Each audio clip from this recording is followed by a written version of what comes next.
Bonjour, bienvenue dans vos sites VIP People, VIPinfo.net ngir am ay xibaar yu leer te dëggu ginnaaw bi ñu xëyee tey altine juróom-ñaari fan ci weeru septembre atum 2020 ñu xëy indi leen li gën a fës ci yéenekaay yi fi ñu koy tàmbalee mu yéenekaay bii di lii quotidien suñu naataango bii di Babacar Dione jiite ko lu mu fësal tey ci yéenekaayam li mu njëkk xamal décédé en plein examen du bac Djibril Sadio admis dès le premier tour kii di Djibril Sadio maanaam nga xamante ni dafa faatu ci plein examen bi mu doon def bac jàppale ni que bi résultat yi génnee gis nañu kii di Djibril Sadio dafa admis dès le premier tour jaam ak pexeem yàlla ak dogalam ginnaaw yàlla moo ne woon admission bi du ko fekkee moo tax suñu borom jëlee ko fii ci en plein examen du bac ki ko fësal di lii quotidien ba tey suñu jógee foofu lii quotidien lu mu fësal ci yéene kaayam tey jëm na ci lépp loo xamante ni dafay xeex contre les inondations où sont-ils passés des 750 milliards mi ngi laajte 750 milliards yoo xamante ni président de la république Macky Sall injecté woon na ko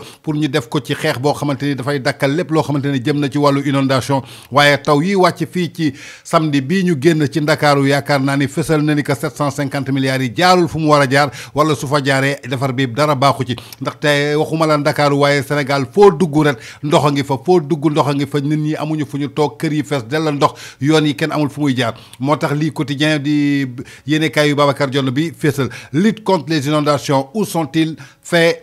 des 750 millions qu'ont-ils fait des 750 millions maanaam lu ñu def 750 millions yooyu muy laajte boo xamante ni kii di Babacar Dione nekk ci lii quotidien mi ngi koy laajte su ma jógee ci lii quotidien damay seete yéenekaay yi Cheikh Mbacké Guissé bi di Libération lu mu wax au secours nag la wax eau bii nag ñi ngi ko defee ndoxu secours un enfant de 2 ans meurt à Grand Yoff Bassirou Sarr 25 ans se noie dans le tunnel de Guinaw Rail Sud, un autre à Kaolack, un agent de la Croix-Rouge perd la vie à Rufisque, 2 morts à Sédhiou. Scène de désolation à travers tout le pays. Plusieurs familles dorment à la Belle Étoile. Des corps déterrés au cimetière de Pikine, des sentiers de BRT engloutis, des bêtes emportées par les eaux, affrontement entre la population et les forces de l'ordre à Cambérène, Jaxaay Kër Massar. doy na waar mooy loo xamante ni yéenekaay yu Cheikh Mbacké Guissé bi fësal na ko tey muy au secours maanaam jàppale ni que ñi faatu ci ndox bi kenn xamul nu mu toll xale bu am ñaari at moo faatu foofu ca Grand Yoff Bassirou Sarr toll si ñaar fukki at ak juróom moom moo lap foofu ci tunnel ba nekk ca Pikine Guinaw Rail Sud soo demee Kaolack am na agent Croix-Rouge boo xamante ni ñàkk na fa bakkanam foofu ci Rufisque ñaari mort am na foofu sa Sédhiou soo xoolee dëkk bi ñëpp a ngi fanaan ci la Belle Étoile ay corps yoo xamante ni ca cimetière yi ndox bi daf leen sulliwaat ñi tegu ci kaw chantier ya nekk ca BRT moom fa la diggante Guédiawaye cité des enseignants kenn xamul lu muy nurool ay maanaam jur joo xamante ni ndox gi da leen yóbbu affrontement nag bi amoon diggante force de l'ordre yi maanaam ak waa Cambérène fële ak Jaxaay Kër Massar doy na waar maanaam daal dëkk bii moom yaakaar naa ni taw bi wanee na fi daal que 750 milliards yooyu ñu génne woon pour inondation yi yàlla feeñal na tey ñi ko yoroon su dee dañ ko lekk ñoo xam su dee defar ji baaxul ñoo xam en tout cas président de la république nee nañ ko leeralal mbir mi ba mu gën a leer léegi suñu sukkandikoo ci yéenekaay bii di Sud Quotidien ñoom lan la ñu fësal inondation le Sénégal patauge Macky Sall s'envole ginnaaw bi ñu nekkee ci inondation yi nga xamante ne ndox baa ngi pëccëxoo coow li bare fi jàppale ni que kii di président Macky Sall jël na avion dugg ci biir fu mu jëm nee na mu nga jëm ñaame nag lu fa xaw muy samay CEDEAO boobu am fa Macky Sall daal foofu la dem pour xooli ji xëy na ñàkkul nag dafay lijjanti plan boo xamante ni dina lijjanti inondation yi en tout cas inondation le Sénégal patauge Macky Sall s'envole à Niamey ki ko fësal di yéenekaay bii di Sud Quotidien ba tey suñu sukkandikoo ci yéenekaay bii di Vox Populi lu ñu xamal maanaam pluie diluvienne du week-end le Sénégal se noie Macky s'envole au sommet ginnaaw bi Sénégal suuxee dugg ci biir ndox bi lap ne tëg président de la république talul dara moom lu dul jël avion bi naaw ca kaw a kaw ñii nekk ci biir ndox bi le président de la république moom naaw na jël avion bi dem fale Niamey le PSE vire au PSI plan Sénégal inondé ginnaaw bi ñu nee plan Sénégal émergent jàppale ni que plan Sénégal émergent boobu dool dem na nekk plan Sénégal inondé un pays sinistré immergé par la pluie taw bi daal changé na plan PSE bi def ko PSI plan Sénégal inondé nañ jàpp loolu ku ko wax di yéenekaay bii di Vox Populi ba tey suñu sukkandikoo ci yéenekaay bii di Vox Populi ñu ngi ni xamal malgré le corona Touba va célébrer le Magal 2020 jàppale ni que daal Magal Touba boobu ñu doon wax ginnaaw sëñ Bass Abdou Khadre ba mu defee woon déclaration ñi jël mesure barrières yi Aly Ngouille Ndiaye ba mu dégagé bépp responsabilité jël lépp jébbal ko kii di xalif général des Mourides jàppaleen xalif général des Mourides sëñ Mountakha Bassirou Mbacké joxee na ndogal boobu maanaam mooy la nag ne Magal événement national la mooy fetu indépendance Mouride yi kon Magal Touba incha allahu rabbi dafay am ci atum 2020 malgré mbas baa ngi fi corona baa ngi fi mais jàppale ni que daal Magal Touba dañ koy célébrer atum 2020 bi su ñu demee ci yéenekaay réew mi quotidien li ñu gën a fësal tey ci seen yéenekaay mooy inondation au Sénégal Macky déclenche le plan Orsec xanaa plan Orsec kay dafa dellu si waaye plan Orsec moom amoon na fi su doon plan Orsec mooy réglé ret yaakaar naa ni samedi bii kenn du dugg ci biir ndox yi muy loo xamante ni réew mi quotidien moo ko fësal Macky déclenché waat na plan Orsec lu muy jëriñ dafay génnee ndox bi day tax inondation du am doy na waat des morts et des dégâts matériels énormes le siège de l'APR aux Parcelles Assainies saccagé les autorités alertées depuis avril ginnaaw weeru avril ba tey ñi ngi alerté autorités yi maanaam li Olof Ndiaye di naan fagaru moo gën faju tubaab tuddee ko prévenir vaut mieux que guérir waaye weeru avril lañ leen alerté woon suñu jógoon depuis boobu yaakaar naa ni inondation yi am fi samedi du fi am waaye nag xam nga Sénégal toujours maanaam mooy lan médecin après la mort nañu bàyyi ba dégâts am ku nekk ubbi làmmiñam téye micro yi di wax ku nekk di wax waaye wax ji suñ ko jëfee woon depuis mois d' avril yaakaar naa ni tey ji lii du fi am maanaam moo tax ñi jàppale ko Macky déclenche le plan Orsec dee yi bari na dégâts matériels yi kenn xamul nu mu toll siège APR foofu ca Parcelles Assainies dañ ko saccagé ba mu yàqu autorités yi nag alerté nañu woon depuis mois d' avril ba tey suñu sukkandikoo ci réew mi quotidien ñi ngi xamal présidentielle ya foofu sa Guinée jàppale ni que kii di Cellou Dalein Diallo déposé na candidature am démb ba noppi def discours am Cellou Dalein Diallo daal moom war a jàmmaarloo kii di Alpha Condé moo xamante ni puus na foqati ba am 3e mandat ne dafay déposé waat dafay bokk ci candidat yi waaye Cellou Dalein Diallo déposé na candidature am suñu sukkandikoo ci yéenekaay bi di critique lu mu indi tey critiqué waat na lan nee na riposte Covid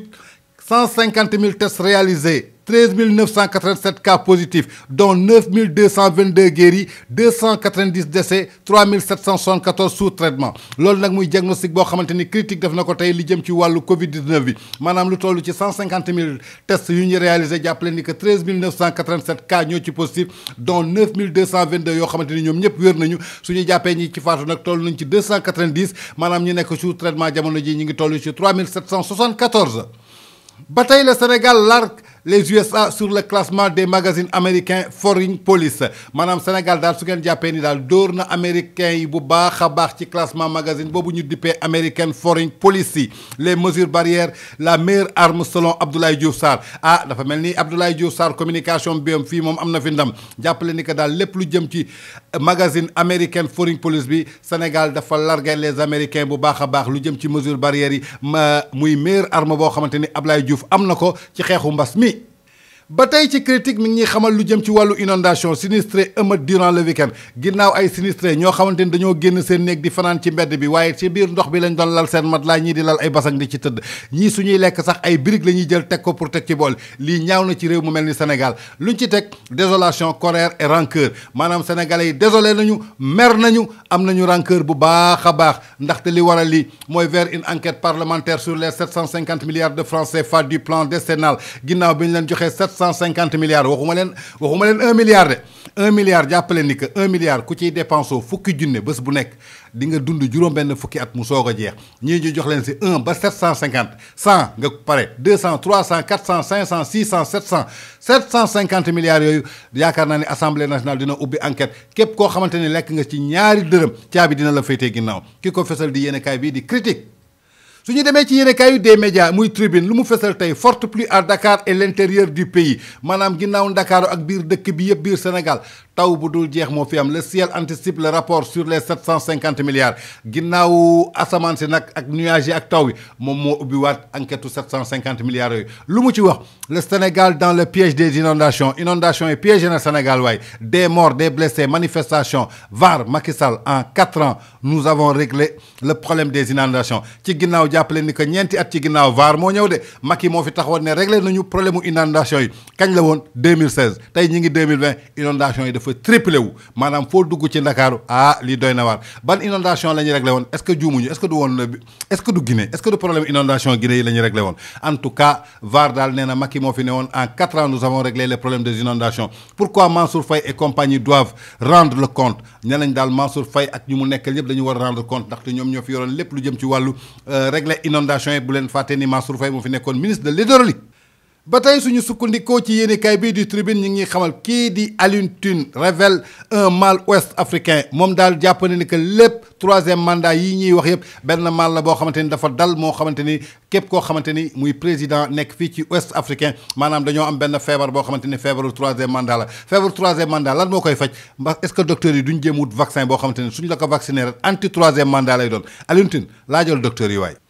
ba tey suñu sukkandikoo ci yéenekaay bii di l'info lu ñu fesal tey pluie diluvienne sur le Sénégal flagrant délit de mauvais assainissement maanaam lépp lu jëm ci wàllu mauvais assainissement jàpp nañ leen en flagrant délit kan moo leen jàpp en flagrant délit du kenn ku dul yàlla subhanahu wa taala moom mi moom tawam wàccee ko won ko sénégalais won ni ndakaaru ko man maa moom sama taw wàccee naa ko tuddee da ngeen newoon defar ngeen assainissement bi baax na lekk ngeen xaalis bi man nag won naa leen flagrant délit que vous avez fait un mauvais assainissement.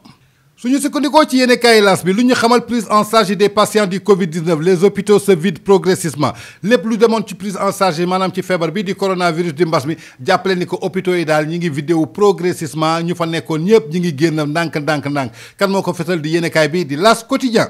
suñu sukkandikoo ci ba tey ci L'As ñi ngi xamal lépp lu jëm ci semaine nationale d'alphabétisation le Sénégal compte plus de 5 millions d'analphabètes maanaam semaine alphabétisation bi suñ ko jàppee daal suñu compté Sénégal maanaam lu toll ci juróomi millions Sénégal ay analphabètes lañu maanaam xamuñu i xamuñu o xamuñu a xamuñu e xamuñu ti to pa xamuñu ci dara a b c d e xamuñu ci dara ay analphabètes lañu maanaam jànguñu dara.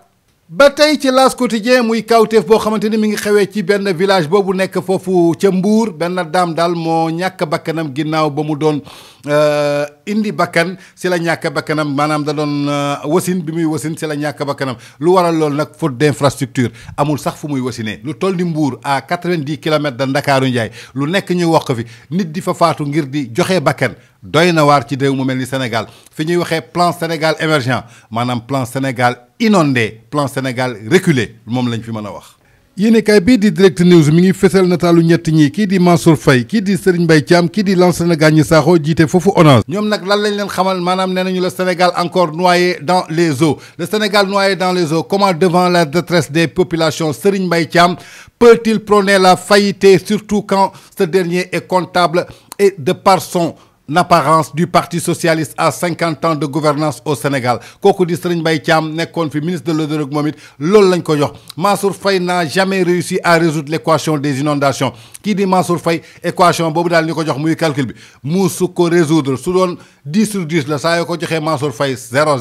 lay am 0 du samay kaddu nag kaddu Direct News la. Comment comprendre que les autorités se fassent surprendre par des pluies de ce week-end après les inondations notées en début de semaine alors que l'ANACIM avait alerté depuis juin billaay wallaay annoncé daal depuis juin alerté na leen léegi sénégalais yi nag naka ngeen mën a toog ba taw bi bett leen ba wàcc fii doy na waar ñi ñuy jiite Sénégal moo leen ñor wala leneen moo leen ñor en tout cas yéenekaay bi di Direct News samp na ay laaj. ba tey suñu sukkandikoo ci yéenekaay bii di Direct News ñu ngi xamal après les problèmes d'évacuation des eaux de pluie connus l'année dernière voici que les rues de la capitale ont été transformées ce week-end en marigots à quoi servir les opérations pré-hivernales de l'ONAS kooku nag Lansana Gagny Sakho question boobu yaa ko moom ginnaaw bi ngeen ne évacuer ngeen ndox boobu yëpp waa taw bi fi ñëw samedi nan ngeen di expliquer ndox boobu ONAS daal dafa mel ni dafa lajj ci liggéey bi mu doon def Lansana Gagny xolaatal bu baax a baax soo ni nga ko ñaani ankubaare ba tey suñu sukkandikoo ci Direct News ñu ngi xamal les populations au même titre que le chef de l'État réclament une situation des responsabilités quand un programme chiffré à 766 milliards a été arrêté dans le cadre de la lutte contre les inondations ni ko président Macky Sall laajtee nee na ana sama 750 milliards yi ma leen joxoon pour ngeen defar inondation yi noonu la sénégalais yi taxaw aussi di laaj seen 750 milliards ndaxte askan bee ko moom xaalisu askan bi la kon goqi leen ko di ngeen ko génnee léegi mbaa inondation dootul am Sénégal suñu demee fële ci APIX HLM domaine urbain mettre dans Dakar sous les eaux APIX yoo HLM yoo domaine urbanisme yoo Ndakaaru daal lépp lu dugg ci ndox bi yéen leen ci dugal les coupables ainsi désignés point de commission il faut sanctionner. suñu sukkandikoo ci yéenekaay bii di l'évidence lu ñuy xamal maanaam Diamniadio inondé TER Aprosy la catastrophe lépp lu jëm ci train express régional bi ak Aprosy ñoom ñoo inondéloo foofu di Diamniadio muy catastrophe boo xamante ne su dee dañ doon defar pour TER Diaw jàppale ni que catastrophe kese lañ fi indi catastrophe bu dul jeex ñoom ñoo fi gas indi fi ndox bi mënul dem fenn ku ko fesal nag di yéenekaay bii di l'évidence. suñu demee ci yéenekaay bii di l'observateur li ñu fesal tey maanaam passe présent Ismaïla Madior Fall dans l'enfer du silence kan mooy Ismaïla Madior Fall moo fi nekkoon ministre de la justice ay jamono balaa ñu koy teggi foofu di ko remplacer Ismaïla Madior Fall daal mi ngi ci enfer du silence lu mu ko waral enquête sur la nouvelle vie de l'ancien ministre de la justice ses dossiers sensibles au palais sa politique à Rufisque kooku daal loolu la kii fesal tey di yéenekaay bii di l'observateur. ba tey suñu sukkandikoo ci l'observateur ñu ngi ñuy xamal conséquence de la forte pluviométrie plus des morts sur le pays maanaam taw bi daal ay dee dong la indi ci réew mi ay dee ay faatu ay nit yu faatu 6 vies perdues dans les eaux dont 2 à Sédhiou 1 à Grand Yoff 1 à Kaolack 1 à Guinaw Rail 1 à Rufisque juróom benni bakkan ñàkk nañ leen diggante Sédhiou Grand Yoff Kaolack Guinaw Rail Rufisque li ko waral ndox bi. Les prédictions inquiétantes du SILS et de l'ANACI sur les 10 points du plan décennal 7 ne sont pas exécutés ANACI daal nee na 10 points yi leen joxoon pour ñu defar ko inondation di am jàpp leen juróom-ñaar defaruñu ko ñett dong lañ ci defar ana juróom-ñaar yi ana xaalisu juróom-ñaar yi gox leen ko. ba tey suñu sukkandikoo ci l'observateur ñi ngi fësal nataalu kii di Ibra Nadio nag ñi goñ ko xam ci Ibra Diouf rakki Mama Mbaye boobu nag Ibra Nadio def nañ découverte ci moom ku bëgg a xam kan mooy Ibra Nadio kan mooy Ibra lu muy def Ibra lu muy wax Ibra lu muy lëmbee parcelle Ibra lu muy def duggal ci sa yéenekaay bii di l'observateur. ba tey ci l'observateur suñu jëmee ci lutte avec frappe kii di staffu Modou Lo di roi des arènes borom Parcelles Assainies Modou xarañ Lo mais en garde kii di Ama Baldé jàpp leen daal staffu Modou Lo nee nañu Ama Baldé ndànk war seesa saa wadaani seesa tan maa yii ko ngand daa aw mais daa dum yii de e hakkunde maa foofu loolu mooy nag defal ndànk soo deful ndànk nag di nga gis loo mësta gis ci sa àdduna yépp ku wax loolu di staffu Modou Lo ci l'observateur. suñu sukkandikoo ci yéenekaay bii di Walf Quotidien lu ñu fësal tey livre de Thierno Alassane Sall limogeage du DG de Dakar Dem Dikk 3e mandat fondation Servir le Sénégal Alioune Fall joue carte sur la table Alioune Fall daal lépp loo xamante ni jëm na ci livre Thierno Alassane Sall bi kii ñu dàq di Moussa Diop ca Dakar Dem Dikk lépp lu jëm ci wàllu 3e mandat fondation Servir le Sénégal bu Marème Faye Sall jiite Alioune Fall daal teg na carte sur table il n'a été nulle part que le limogeage de Moussa Diop est lié au mandat. Tous les témoins vous confirmeront que Thierno Alassane Sall a été littéralement chassé du palais. Si Macky est le premier militant de l'APR d'un point de vue chronique, Marième Faye Sall est la deuxième. Ce qui me lie à Lamine Diack. Loolu daal la Alioune Fall wax Alioune Fall yaa neex lii mooy sa carte sur table doy na waar. suñu sukkandikoo ci yéenekaay bii di record sport lan la ñu indil tey ci wàllu tàggat yaram Ligue des Nations 2e journée Pays-Bas Italie de feu ce lundi maanaam jàpp leen altine tey kii di Pays-Bas ak Italie ñoom ñoo war a jàkkaarloo mu doon nag loo xamante ni match bu neex lay doon jëm ci wàllu Ligue des Nations 2e journée bi. ba tey ca Liverpool ñu ngi xamal mercato confidence d'une légende du club. Liverpool pourrait bien perdre Sadio Mané cet été Liverpool Sadio mën naa dem de Sadio mën naa dem nag bu baax a baax kon nag tey leen ba tey ñu ñuy fësal nataalu kii di Lionel Messi Barça après avoir renoncé à partir Messi va devoir récolter les morceaux Messi daal dafa newoon dafay jógee Barcelone dem yoonam waaye ginnaaw loolu équipe Barcelone nee na ko balaa ngay dem foog ñu fay ñu tulul sol 750 millions d'euros Messi xool ni xaalis boobu dafa bëri nee na déedéet sinon ñu yóbbu ko justice nee na garaawul bàyyi leen ma toog Barça waaye toog bu muy ñëwaat boobu Messi moomu dina ko wex xat ndaxte dina récolter morceau yu mu fa xotti woon yépp ki ko fesal di yéenekaay bi di record sport. ba tey dañuy dem ci Rewmi Sport lu mu fësal tey muy nataalu kii di Gana Gueye poussé vers la sortie Idrissa Gana Gueye milieu de terrain bu équipe nationale bu Sénégal doon yëngu foofu ca Paris Saint-Germain te mu ñàkk finalu Ligue des champions ci kanamu Bayern Idrissa Gana Gueye mujjul jouer ci final boobu sax Idrissa Gana Gueye daal dafa mel dañ ko pousse vers la sortie au lieu ñu pousse ko vers l'entrée mais jamono ji ñu ngi koy pousse vers ci bunt bi pour mu génn Koulibaly ouvert à toutes les éventualités un offre de Tottenham à venir pour Habib Diallo Moussa Wagué proposé à Betis Cas Mbaye Niang un prêt avec option d'achat à l'OM l'étude loolu la ñu fësal muy loo xamante ni am na tey ci altine juróom-ñaari fan ci weeru septembre ci atum 2020 jërë ngeen jëf ginnaaw bi ngeen ñu dégloo lii lañ leen indi loon mooy li gën a fës ci yéenekaay yi tey ci altine juróom-ñaari fan ci weeru septembre atum 2020 di leen ñaanal bëccëgu jàmm di leen naan jërëjëf di leen jox dig daje ëllëg ci suba incha allahu rabbi